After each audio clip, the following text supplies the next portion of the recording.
ভবানীপুরে 25,000 ভোটে মমতাকে হারানোর ওপেন চ্যালেঞ্জ, পাল্টা নয়া স্ট্র্যাটেজি, তৃণমূলে হাড্ডাহাড্ডি লড়াইয়ে ইঙ্গিত। মমতা বন্দ্যোপাধ্যায়ের নির্দেশে আমাকে খুন করতে চেয়েছিস, হুমায়ুনের বিরুদ্ধে চাঞ্চল্যকর অভিযোগ অধীরের। ভাঙড়ের রাজনীতিতে নয়া মোড়, তৃণমূল ছেড়ে আইএসএফে যোগ দিলেন আরাবুল ইসলাম। এবার এখন বিজেপির সঙ্গে যোগাযোগ রাখছে। তালিকা প্রকাশের আগে শেষ বেলায় কাদের নিয়ে বিস্ফোরক দাবি দিলীপের। বল প্রয়োগ করে রাজ্য দখল করার পরিকল্পনা করা হচ্ছে, নির্বাচন কমিশনকে তীব্র আক্রমণে মমতা। শুভেন্দুর মোকাবিলা কিভাবে, ভবানীপুর নিয়ে সুব্রত বক্সির অফিসে রণকৌশল বৈঠক, হাজির 8 কাউন্সিলর। কিচ্ছুটি জানত না আমেরিকা, ইরানের উপর হামলা নিয়ে ইসরায়েলের থেকে দূরত্ব বাড়ালেন ডোনাল্ড ট্রাম্প। ভবানীপুরে প্রচারে নেমে ওপেন চ্যালেঞ্জ শুভেন্দুর, বললেন মমতা ব্যানার্জিকে ভগবানও বাঁচাতে পারবে না, ময়দানে নেমেই হুঙ্কার দিলীপের, কাকে হুঁশিয়ারি। রাত পোহালি ছ্যাঁকা, কলকাতায় ফের বাড়ল গ্যাসের দাম। বিকেলে আবহাওয়ার বড় বদল, কালবৈশাখীর সঙ্গে তুমুল বৃষ্টি, শিলাবৃষ্টি সতর্কতা এই জেলাগুলিতে। যুবসাথী প্রকল্পে নতুন আবেদন করা যাচ্ছে, কোথায় জানা যাবে আবেদনে বিস্তারিত। ফের বাড়বে গ্যাসের দাম, বাড়তে পারে বিদ্যুতের মূল্য। ওয়ার্ল্ডস বিগেস্ট গ্যাস হাবে মারণ হামলায় দেশ জুড়ে আধার। হু করে কমল হলুদ ধাতুর দর। 1 ভরি সোনার গহনার দাম কত জানুন। এতক্ষণ শুনছিলেন সংবাদ শিরোনাম, এবার আসছে বিস্তারিত খবরে। ভিডিওটি ভালো লাগলে লাইক করুন এবং আমাদের ইউটিউব চ্যানেলটি সাবস্ক্রাইব করুন। ভবানীপুরে 25,000 ভোটে মমতাকে হারানো ওপেন চ্যালেঞ্জ, পাল্টা নয়া স্ট্র্যাটেজি, তৃণমূলের হাড্ডাহাড্ডি লড়াইয়ে ইঙ্গিত। উন্নয়ন ঘরে ঘরে, ঘরের মেয়ে ভবানীপুরে। নয়া প্রচারে যখন বাজিমাত করতে চলেছে তৃণমূল, ঠিক তখনই মুখ্যমন্ত্রী খাস তালুকে তাকে হারানোর হুঙ্কার ছুড়লেন রাজ্যের বিরোধী দলনেতা শুভেন্দু অধিকারী। এদিন প্রচারে ভবানীপুর থেকে শুভেন্দু সাব বার্তা, মুখ্যমন্ত্রীকে আমি দ্বিতীয়বার হারাবো, আমাকে আটকাতে পারবে না। জমে উঠেছে ভোটের লড়াই। একদিকে যখন বিজেপি আজই তাদের দ্বিতীয় প্রার্থী তালিকা প্রকাশ করেছে, তখন অন্যদিকে ভবানীপুরে প্রচার জোরদার করেছে শুভেন্দু অধিকারী। মুখ্যমন্ত্রী মমতা বন্দ্যোপাধ্যায়কে 25,000 ভোটে হারানোর ওপেন চ্যালেঞ্জ ছুড়ে রাজ্য রাজনীতিতে তোলপাড় ফেললেন রাজ্যের বিরোধী দলনেতা। শুভেন্দুকে কোনোভাবে হালকাভাবে নিতে রাজি নয় দলের শীর্ষ নেতৃত্ব। আসন্ন বিধানসভা নির্বাচনকে সামনে রেখে বৃহস্পতিবার ভবানীপুর কেন্দ্রকে ঘিরে কৌশলগত বৈঠকে বসল তৃণমূল কংগ্রেস। দলীয় কার্যালয়ে অনুষ্ঠিত এই বৈঠকে উপস্থিত ছিলেন রাজ্য সভাপতি সুব্রত বক্সি, ফিরহাদ হাকিম, জয়প্রকাশ মজুমদার সহ একাধিক শীর্ষ নেতা। প্রায় ঘণ্টাখানেকের এই বৈঠকে ভবানীপুরকে কেন্দ্র করে রণকৌশল, প্রচারসূচি, মিছিল এবং সাংগঠনিক সমন্বয় নিয়ে বিস্তারিত আলোচনা হয়। সূত্রের খবর, এই বৈঠক থেকেই নতুন স্লোগান চূড়ান্ত করা হয়েছে। উন্নয়ন ঘরে ঘরে, ঘরের মেয়ে ভবানীপুরে। সিদ্ধান্ত নেওয়া হয়েছে শুক্রবার থেকে কাউন্সিলররা মুখ্যমন্ত্রী মমতা বন্দ্যোপাধ্যায়ের ছবি ও ভোটার তালিকা হাতে নিয়ে ডোর টু ডোর প্রচারে নামবেন। পাশাপাশি ভোটারদের পাশে থাকার বার্তা দিতে প্রয়োজন হলে আইনি সহায়তা, ফর্ম ফিল আপ থেকে শুরু করে শুনানির জন্য যাতায়াত, সব ক্ষেত্রে সাহায্য করার পরিকল্পনা নেওয়া হয়েছে। মমতা বন্দ্যোপাধ্যায়ের নির্দেশে আমাকে খুন করতে চেয়েছিল, হুমায়ুনের বিরুদ্ধে চাঞ্চল্যকর অভিযোগ অধীরের। হুমায়ুন কবিরের বিরুদ্ধে চাঞ্চল্যকর অভিযোগ তুললেন অধীর চৌধুরী। ডোমকলে তৃণমূল প্রার্থীর বিরুদ্ধে খুনের চক্রান্তের অভিযোগ তুলে সরব হলেন কংগ্রেস নেতা। যদিও সেই অভিযোগ উড়িয়ে দিয়েছেন হুমায়ুন। কুখ্যাত পুলিশ অফিসার আমাকে খুনের চক্রান্ত করছিলেন বলে হুমায়ুনের বিরুদ্ধে অভিযোগ তুলেছেন বহরমপুরের প্রাক্তন কংগ্রেস সাংসদ। অভিযোগ উড়িয়ে প্রমাণ দিতে বললেন ডোমকলের তৃণমূল প্রার্থী। অধীর বললেন, নোটোরিয়াস পুলিশ অফিসার ছিলেন, কত পরিবারকে ধ্বংস করেছেন এই পুলিশ অফিসার হুমায়ুন কবির, তার ইয়ত্তা নেই। আমাকে খুন করতে চেয়েছিল। মমতা বন্দ্যোপাধ্যায়ের নির্দেশে ইশারায় পাল্টা ডোমকলে তৃণমূল প্রার্থী হুমায়ুন কবির বলেন, এটা খুব হাস্যকর ব্যাপার। এরকম কোনো মুখ্যমন্ত্রী বলতে পারেন একজন এসপিকে আমি একজন আইপিএস অফিসার, এই জন্য আমরা এনকাউন্টার করেছি, কিন্তু খুন করার চক্রান্ত কেন করব? তিনি এমপি ছিলেন যখন, আমরা যখন দরকার হয়েছে কোনো ক্রিমিনালকে এনকাউন্টার করে দিয়েছি, কিন্তু কোনোদিন খুন করিনি কাউকে, কোনোদিন খুন করা ষড়যন্ত্রও করিনি। একজন এমপিকে খুন করে মেরে দেব, এটা মুখ্যমন্ত্রী বলবেন, আর একজন আইপিএস এসপি সেই কাজটা করবেন? এটা একেবারেই ছেলে মানুষই কথা। আমি জানি না এরকম কথা বলেছেন কিনা, এটা একেবারে সর্বৈব মিথ্যা।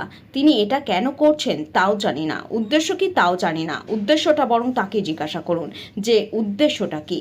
ওকে তার জবাব দিতে হবে যে উনি কেন এই ধরনের কথা বলছেন, কি প্রমাণ আছে, তাহলে প্রমাণ দেখাক। কমলা সতর্কতার সঙ্গে কালবৈশাখী শনিবার থেকে বাংলায় এই জেলায় প্রবল ঝড় বৃষ্টি। এক দফা বৃষ্টি আগেই হয়ে গিয়েছে, গত সপ্তাহ থেকে বৃষ্টি চলছে, সঙ্গে কালবৈশাখীর দাপট অব্যাহত। সপ্তাহের শেষে জোরালো কালবৈশাখী সতর্কতা রয়েছে। আলিপুর আবহাওয়া অফিসের পূর্বাভাস, শনিবার গোটা দক্ষিণবঙ্গ জুড়ে বজায় থাকবে কমলা সতর্কতা। ঘন্টায় 60 থেকে 70 কিমি বেগে বইতে পারে দমকা বাতাস। কবে কোন কোন জায়গায় বৃষ্টি? আলিপুর আবহাওয়া অফিস বলছে, বৃহস্পতিবার কলকাতায় আকাশ মূলত মেঘলাই থাকবে। বিক্ষিপ্ত বৃষ্টি হলেও হতে পারে কিছু কিছু জায়গায়, সঙ্গে বজ্রপাত ও ঝড়ের পূর্বাভাস রয়েছে। কলকাতায় 50 থেকে 60 কিলোমিটার বেগে প্রতি ঘন্টায় হাওয়া বইতে পারে। বৃহস্পতিবার বৃষ্টি হয়েছে পুরুলিয়া, ঝাড়গ্রাম, পূর্ব ও পশ্চিম মেদিনীপুর, পশ্চিম বর্ধমান, বীরভূম ও নদিয়ায়। শুক্রবার থেকে বদলে যাবে আবহাওয়ার পরিস্থিতি। 50 থেকে 60 কিলোমিটার বেগে বইবে দমকা হাওয়া। গোটা দক্ষিণবঙ্গে বজ্রবিদ্যুৎ সহ বৃষ্টি হতে পারে। যে যে জেলায় বৃষ্টি হবে তা হলো পুরুলিয়া, বাঁকুড়া, ঝাড়গ্রাম, পশ্চিম মেদিনীপুর, পূর্ব বর্ধমান, পশ্চিম বর্ধমান ও বীরভূমে। এরপর শনিবার এই জেলাগুলিতে বৃষ্টি তো হবেই, এর পাশাপাশি হুগলিতে বৃষ্টি পূর্বাভাস রয়েছে। গোটা দক্ষিণবঙ্গ জুড়ে শনিবার বৃষ্টি হবে। জারি হয়েছে কমলা সতর্কতা, হবে ঝড়, আর ঝড়ের সঙ্গে বইবে বজ্রপাত। তাই সাধারণ মানুষকে নিরাপদ আশ্রয়ে থাকতে বলা হয়েছে। এরপর রবিবার পুরো দক্ষিণবঙ্গের সব জেলাতে 30 থেকে 40 কিলোমিটার বেগে দমকা ঝোড়ো বাতাস বইবে। বিশেষ করে পূর্ব মেদিনীপুর ও দক্ষিণ 24 পরগনায় বৃষ্টি হবে। সোমবার থেকে পরিস্থিতি বদলাতে শুরু করবে। তবে উত্তর ও দক্ষিণ 24 পরগনা, ঝাড়গ্রাম, পূর্ব ও পশ্চিম মেদিনীপুরে বৃষ্টি হবে। মঙ্গলবার বৃষ্টি হতে পারে দক্ষিণ 24 পরগনা, ঝাড়গ্রাম, পুরুলিয়া, পূর্ব ও পশ্চিম মেদিনীপুরে। অপরদিকে উত্তরবঙ্গেও লাগাতার বৃষ্টি চলবে। শনিবার 50 থেকে 60 কিলোমিটার বেগে বইবে দমকা বাতাস। বৃষ্টি হবে দার্জিলিং, জলপাইগুড়ি, উত্তর ও দক্ষিণ দিনাজপুর আর মালদহে। অতি ভারী বৃষ্টি হবে দার্জিলিং, জলপাইগুড়ি, আলিপুরদুয়ার। রবিবার গোটা উত্তরবঙ্গ জুড়ে বৃষ্টি পূর্বাভাস রয়েছে। বইতে পারে 30 থেকে 40 কিলোমিটার বেগে দমকা বাতাস। এদিকে এই বৃষ্টির জেরে তাপমাত্রা প্রায় 1 থেকে 2 ডিগ্রি কমে গিয়েছে বলে খবর। ভগবানও বাঁচাতে পারবে না, ময়দানে নেমে হুঙ্কার দিলীপের। কাকে হুঁশিয়ারি? দিলীপ ঘোষের বিরুদ্ধে উস্কানিমূলক মন্তব্যের অভিযোগে নির্বাচন কমিশনে অভিযোগ দায়ের করেছে তৃণমূল। মন্ত্রী শশী পাজার বাড়িতে হামলার প্রসঙ্গে মন্তব্য করতে গিয়ে বিতর্কিত মন্তব্য করেন দিলীপ ঘোষ। সেই ঘটনাতেও নির্বাচনী বিধিভঙ্গের অভিযোগ করেছে তৃণমূল। বৃহস্পতিবার চা চক্রে বেরিয়ে আবার কড়া মন্তব্য করলেন দিলীপ। বললেন, নির্বাচন কমিশনে যান, কোর্টে যান, নির্বাচন কমিশন দেখবে কে ঠিক কে ভুল। কি মন্তব্য করেছিলেন দিলীপ? গত শনিবার খাস কলকাতায় রাজ্যের নারী ও শিশু কল্যাণ মন্ত্রী শশী পাজার বাড়িতে হামলা হয়। অভিযোগ ওঠে বিজেপি সমর্থকদের বিরুদ্ধে। উল্টো দিকে বিজেপির অভিযোগও ছিল, ব্রিগেডে যোগ দিতে আসা তাদের কর্মী সমর্থকদের বাসে পরিকল্পনা করে হামলা চালিয়েছে তৃণমূল। এই ঘটনা নিয়ে কথা বলতে গিয়ে দিলীপ বলেন, তৃণমূলের গুন্ডাগিরি, দাদাগিরি, লুটপাট অনেক সহ্য করেছে মানুষ। আমরা সামনে আছি, আমরা শুরু করেছি, আপনারা হাত লাগান। এরপর তৃণমূলের নেতা এই গুন্ডাদের গণপিটুনি হবে সব জায়গায়। আমি বলে দিচ্ছি, কারণ কলকাতার বুকে যদি আমরা ঢুকতে পারি, সারা পশ্চিমবঙ্গে ঢুকতে পারবো, ঢুকবো। দিলীপ এও বলেন, যদি শশী পাজা বাড়িতে অ্যাটাক হতে পারে, কালীঘাটেও অ্যাটাক হতে পারে, মদন মিত্রের বা চেতলার বাড়িতেও অ্যাটাক হতে পারে, আর এটা হবেও ভোটের আগে, জেনে রাখুন। এই ঘটনাতেই জাতীয় নির্বাচন কমিশনে অভিযোগ দায়ের করেছে তৃণমূল। উস্কানিমূলক মন্তব্যের অভিযোগে দিলীপ ঘোষের বিরুদ্ধে নির্বাচনী বিধিভঙ্গ, শোকজ নোটিশ, এফআইআর দায়েরের দাবি করেছে তৃণমূল। সেই প্রসঙ্গে প্রশ্ন করা হলে দিলীপ শটান জবাব, চিরদিন দিলীপ ঘোষ কিছু বললে ওরা ভয় পায়। চিরদিন আমার বিরুদ্ধে অভিযোগ জানিয়েছে, এখনো অভ্যাস যায়নি দিলীপ ঘোষের বিরুদ্ধে মেশো মশাইকে অভিযোগ করে। আমি বলে দিচ্ছি, দিলীপ ঘোষ লড়াই করবে। পাবলিক আমার সঙ্গে আছে। নির্বাচন কমিশনে যাওয়ার সবার অধিকার আছে। নির্বাচন কমিশনে যান, কোর্টে যান, নির্বাচন কমিশন দেখবে কে ঠিক কে ভুল। যদি আমাদের জানতে চায়, আমরা জবাব দেব। নির্বাচন কমিশনকে যা তা বলেছেন, গো ব্যাক বলেছেন, তার কাছে গিয়ে হাত জোর করে নিবেদন করে বলছে, দিলীপ ঘোষের থেকে আমাদের বাঁচান, ভগবানও বাঁচাতে পারবে না। যুবসাথী প্রকল্পে নতুন আবেদন করা যাচ্ছে, কোথায় জানা যাবে? আবেদনে বিস্তারিত। বিধানসভা নির্বাচনের ঠিক আগে রাজ্যে তরুণ প্রজন্মের কথা মাথায় রেখে এই যুবসাথী প্রকল্পের কথা ঘোষণা করা হয়েছিল। ঘোষণার পরেই রাজ্যের বিভিন্ন প্রান্ত থেকে অসংখ্য যুবক যুবতী এই প্রকল্পে নিজেদের নাম নথিভুক্ত করেন। তবে এত বিপুল সংখ্যক আবেদনের কারণে অনেকেই নিজেদের নথিপত্র যাচাইয়ের আপডেট ঠিকমতো পাচ্ছিলেন না। এই সকল সমস্যা এবং অভিযোগের দ্রুত সমাধানের লক্ষ্যেই প্রশাসন এই হেল্প ডেস্ক চালু করার সিদ্ধান্ত নিয়েছে। এই হেল্প ডেস্কের সুবিধা পেতে হলে নির্দিষ্ট সময়সীমা মেনে চলতে হবে। এই নম্বরটি সকাল 10:30 থেকে বিকেল 5:30 পর্যন্ত খোলা থাকবে। শনিবার ও রবিবার সহ অন্যান্য যে কোনো সরকারি ছুটির দিনে এই পরিষেবা সম্পূর্ণ বন্ধ থাকবে। প্রশাসনের তরফ থেকে স্পষ্টভাবে জানিয়ে দেওয়া হয়েছে যে পরবর্তী নির্দেশিকা না আসা পর্যন্ত এই নিয়ম এবং যোগাযোগের ব্যবস্থাগুলি কার্যকরী থাকবে। নির্দেশিকা অনুসারে প্রকল্প সম্পর্কিত যাবতীয় প্রশ্নের উত্তরের জন্য 62922248 8888 নম্বরটি বরাদ্দ করা হয়েছে।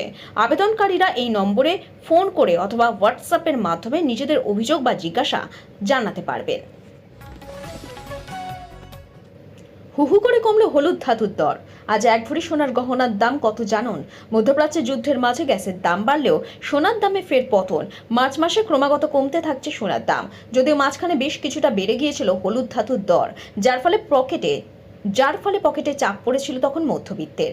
কিন্তু বর্তমানে সোনার দাম কমায় কিছুটা হলেও স্বস্তির নিঃশ্বাস ফেলছেন স্বর্ণ ব্যবসায়ী থেকে শুরু করে মধ্যবিত্তরা সকলে। শুক্রবার সকালে বাজারে 22 ও 24 ক্যারেট হলুদ ধাতুর দর কত তা এক নজরে দেখে নিন। শুক্রবার বাজারে ফের কমলো সোনার দাম। জানুন আজকের রেট। 22 ক্যারেট 1 গ্রাম হলমার্ক সোনার দাম 14,855 টাকা। 1 গ্রামের দাম কমেছে 105 টাকা। 22 ক্যারেট 10 গ্রাম হলমার্ক সোনার দাম 1,48,550 টাকা। 10 গ্রামে এর দাম কমেছে 1,050 টাকা। 24 ক্যারেট 1 গ্রাম পাকা সোনার দাম 15,630 টাকা। 1 গ্রামের দাম কমেছে 110 টাকা। 24 ক্যারেট 10 গ্রাম পাকা সোনার দাম 1,56,300 টাকা। এরা এখন বিজেপির সঙ্গে যোগাযোগ রাখছেন। তালিকা প্রকাশের আগে শেষ বেলায় কাদের নিয়ে বিস্ফোরক দাবি দিলীপের। একের পর এক বিধায়ক, ঠিক এমনই এক মুহূর্তে বিস্ফোরক খড়গপুর সদরে বিজেপি প্রার্থী দিলীপ ঘোষ। তিনি বলেন, বিধানসভা নির্বাচনে টিকিট না পাওয়া তৃণমূল বিধায়করা যোগাযোগ রাখছেন, বিজেপি থেকে টিকিট পেতে যোগাযোগ রাখছেন। দিলীপের কথায়, যে এমএলএরা টিকিট পায়নি সব বিজেপির অফিসে লাইন দিয়ে আছে, সবার ফোন আসছে। এ নতুন কি আছে? আমি কাউকে স্থায়ী শত্রু মিত্র মনে করি না, শত্রু তো মনেই করি না। আমার কারো সঙ্গে ঝামেলা নেই। পাল্টা শশী পাজা বলেন, ভারতীয় জনতা পার্টি আধখানা লিস্ট এই জন্য বের করেছে যে তৃণমূল কংগ্রেস পুরো লিস্ট বের করবে, তারপর কে ক্ষোভে ফেটে পড়বে, তারপর তার দুঃখের সাথী হয়ে বিজেপি পৌঁছে যাবে, বলবে এসো আমার দলে প্রার্থী হতে। মানে আমরা আগাগোড়াই বলেছিলাম আপনাদের প্রার্থীরও অভাব আছে, বুথ লেভেল এজেন্টেরও অভাব আছে। মমতা বন্দ্যোপাধ্যায়, অভিষেক বন্দ্যোপাধ্যায় বলেছিলেন, যখন প্রার্থী ঘোষণা হয়ে গিয়েছে, প্রার্থীর জন্য পুরো সংগঠন ঝাঁপিয়ে পড়েছে এবং এটাও বলেছে যারা হয়তো প্রার্থীপদ পাননি তাদেরকেও সাংগঠনিক কাজে অত্যন্ত গুরুত্বপূর্ণভাবে তাদের একটা ভূমিকা থাকবে। বল প্রয়োগ করে রাজ্য দখল করার পরিকল্পনা করা হচ্ছে। নির্বাচন কমিশনকে তীব্র আক্রমণ মমতার। ভোটের আগেই ঝোড়ো ব্যাটিং। আদর্শ আচরণবিধি চালু হওয়ার পর ততদিনে 43 জন আইএএস ও আইপিএস অফিসারকে বদলি করা নির্বাচন কমিশন। আদর্শ আচরণবিধি চালু হওয়ার পর 3 দিনে 43 জন আইএএস ও আইপিএস অফিসারকে বদলি করেছে নির্বাচন কমিশন। কার্যত ভোটের আগে পুলিশ প্রশাসনে খোল নলচে বদলে ফেলেছে কমিশন।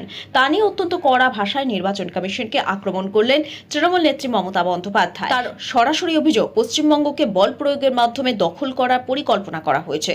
পশ্চিমবঙ্গকে বেছে নিয়ে যেভাবে নিশানা করেছে কমিশন, এক্স হ্যান্ডেলে কমিশনকে তীব্র আক্রমণ করে পোস্ট করলেন মুখ্যমন্ত্রী মমতা বন্দ্যোপাধ্যায়।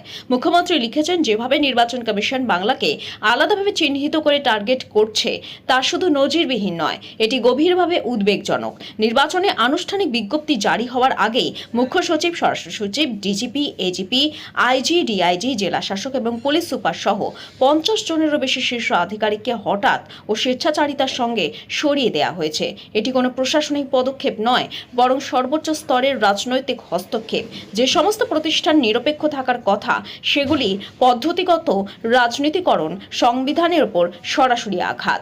এমন এক সময় যখন ত্রুটিপূর্ণ এসআইআর প্রক্রিয়া চলছে এবং ইতিমধ্যে 200-র বেশি মানুষের মৃত্যু হয়েছে, তখন নির্বাচন কমিশনের এই আচরণ স্পষ্ট পক্ষপাতিত্ব এবং রাজনৈতিক স্বার্থের কাছে নতি স্বীকারের ইঙ্গিত দিচ্ছে, যা বাংলার সাধারণ মানুষকে আরও ঝুঁকির মধ্যে ফেলছে।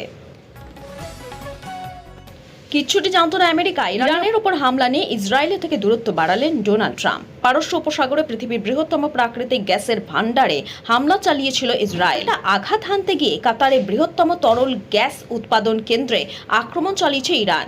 এই আঘাত পাল্টা আঘাতে জ্বালানি সংকট আরও তীব্র হওয়ার আশঙ্কা দেখা দিয়েছে। সেই নিয়ে এবার ইসরায়েলকে কড়া বার্তা দিলেন আমেরিকার প্রেসিডেন্ট ডোনাল্ড ট্রাম্প। সরাসরি তেল আভিভের থেকে দূরত্ব তৈরি করলেন। জানালেন ইরানের প্রাকৃতিক গ্যাসের ভান্ডারে ইরানের প্রাকৃতিক গ্যাসের ভাণ্ডারে ইসরায়েলি হামলার ব্যাপারে কিছুই জানত না আমেরিকা। ইরানের সঙ্গে যুদ্ধ নিয়ে দেশের অন্দরেই প্রশ্নের মুখে পড়তে হচ্ছে ট্রাম্পকে। চাপ সৃষ্টি করে ইসরায়েল তাকে যুদ্ধে যেতে বাধ্য করেছে, এমন অভিযোগও উঠে এসেছে। সেই আবহেই ইরানের প্রাকৃতিক গ্যাসের ভাণ্ডারে ইসরায়েলি হামলা এবং পাল্টা কাতারের উপর ইরানের আঘাত হানা নিয়ে মুখ খুললেন ট্রাম্প। জানিয়েছেন ইরানের সাউথ পার্স গ্যাসের ভাণ্ডারে আর হামলা চালাবে না ইসরায়েল। ঢিলের পাল্টা পাটকেল ছুড়তে গিয়ে নিরীহ কাতারকে যেভাবে আঘাত করছে ইরান, তা নিয়ে সতর্কবার্তা দিয়েছেন। তবে ইসরায়েলকে নিয়ে ট্রাম্পের মন্তব্য বিশেষভাবে নজর কাটছে সকলের, কারণ সোশ্যাল মিডিয়া পোস্টে ট্রাম্প লেখেন, পশ্চিম এশিয়ার পরিস্থিতি দেখে রাগের মাথায় ইরানের সাউথ পার্স গ্যাস ভাণ্ডারে সহিংস হামলা চালিয়েছে ইসরায়েল।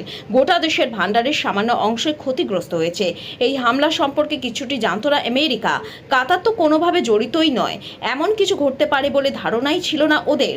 দুর্ভাগ্যজনকভাবে ইরানও জানত না সাউথ পার্সে হামলা হতে পারে বলে। অন্যায়ভাবে কাতারের এলএনজি কেন্দ্রে হামলা চালিয়েছে ওরা। রাত পোহালে ছ্যাঁকা, কলকাতায় ফের বাড়ল গ্যাসের দাম। আশঙ্কা ছিলই মধ্যপ্রাচ্যের যুদ্ধের আবহে কলকাতায় ফের দাম, অটোর গ্যাসের দাম কত? লিটার প্রতি 8 টাকা। শুক্রবার থেকে কার্যকর হবে বর্ধিত দাম। মধ্যপ্রাচ্যের যুদ্ধ সির্ফ কলকাতায় নয়, গোটা দেশে এখন জ্বালানি সংকট। এলপিজি গ্যাসের হাহাকার পরিস্থিতি এমনই যে শহরে বিভিন্ন হোটেল, রেস্তোরাঁ, এমনকি হোস্টেলেও রান্নার বন্ধ হয়ে যাওয়ার মতো পরিস্থিতি। এসবের মধ্যে 1 লাফে রান্নার গ্যাসের দাম বেড়েছে 60 টাকা। বাদ যায়নি অটোর গ্যাসও। মার্চে 5 টাকা বেড়ে গ্যাসের দাম হয়েছে 62 টাকা 68 পয়সা, বেড়ে দাঁড়ালো 70 টাকা 68 পয়সা। ফলে শহরে বিভিন্ন রুটে অটোর ভাড়াও 5 থেকে 10 টাকা পর্যন্ত বাড়তে পারে বলে মনে করা হচ্ছে।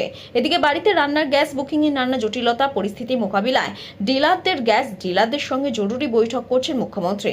বস্তুত স্কুলে, মিড ডে মিল, আইসিডিএস ও হাসপাতালে সরবরাহ যাতে ব্যাহত না হয়, তার জন্য এবার এসওপি চালু করেছে নবান্ন, সঙ্গে হেল্পলাইন নম্বরও। এজন্য গ্রামীণ এলাকায় খোলা বাজারের মাধ্যমে কেরোসিনের যোগান বাড়ানো হবে। পরিবহনে সিএনজি ব্যবহারে পরামর্শ দেওয়া হয়েছে।